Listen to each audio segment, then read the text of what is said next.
મિત્રો આજના વિડીયોમાં હું તમને વછરાજ બેટ ખાતે આવેલ વછરાજ દાદાના મંદિર વિશે જણાવીશ।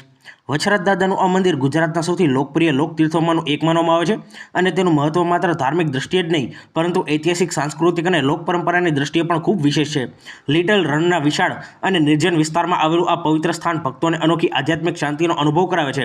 વછરાજ દાદા ગુજરાતના લોકદેવતા તરીકે પ્રસિદ્ધ છે અને ગાયો, પશુધન તથા નિર્બળ લોકોના રક્ષક તરીકે તેમની પૂજા કરવામાં આવે છે। લોક પરંપરા મુજબ વછરાજ દાદા સોલંકી રાજપૂત વંશના શૂરવીર યોદ્ધા હતા। એવું માનવામાં આવે છે કે પોતાના લગ્ન પ્રસંગ દરમિયાન ગાયો પર થયેલા હુમલાની જાણ થતાં તેમણે લગ્ન વિધિ અધૂરી રાખી ગૌરક્ષા માટે યુદ્ધનો માર્ગ અપનાવ્યો હતો અને આ પવિત્ર કાર્યમાં પોતાનું બલિદાન આપ્યું હતું। તેમના આ અદ્વિતીય ત્યાગ અને શૌર્યને કારણે લોકોના હૃદયમાં તેઓ દેવત્વના સ્વરૂપે સ્થાપિત થયા અને સમય જતાં તેમની આરાધના સમગ્ર ગુજરાતમાં ફેલાઈ ગઈ। વછરાજ બેટનું આ મંદિર રણની મધ્યમાં આવેલું હોવાથી અહીં પહોંચવાનો પ્રવાસ પણ એક અનોખો અનુભવ ગણાય છે। ભૂતકાળમાં યાત્રાળુઓને કઠિન માર્ગો અને રણના પડકારો વચ્ચે દર્શન કરવા આવવું પડતું હતું, જેના કારણે આ યાત્રાને વિશેષ ધાર્મિક મહત્વ મળ્યું હતું।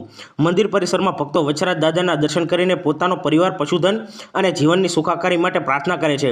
ખેડૂતો, માલધારીઓમાં આ સ્થાન પ્રત્યે વિશેષ શ્રદ્ધા જોવા મળે છે, કારણ કે વછરાજ દાદાને કૃષિ અને પશુપાલન સાથે જોડાયેલા રક્ષક દેવતા તરીકે માનવામાં આવે છે। અહીં દર વર્ષે ચૈત્રી પૂનમ સહિત અનેક ધાર્મિક પ્રસંગોએ વિશાળ મેળાઓ ભરાય છે, જેમાં ગુજરાતના વિવિધ જિલ્લાઓ ઉપરાંત અન્ય રાજ્યોમાંથી પણ ભક્તો મોટી સંખ્યામાં ઉપસ્થિત રહે છે।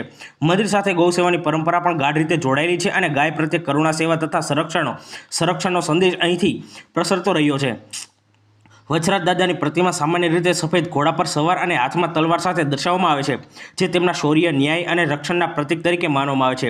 ઐતિહાસિક રીતે જોવામાં આવે તો વછરાજ દાદાની પ્રતિમા લોકગાથાઓમાં ગુજરાતની લોક સંસ્કૃતિને સમૃદ્ધ બનાવવામાં મહત્વની ભૂમિકા ભજવી છે।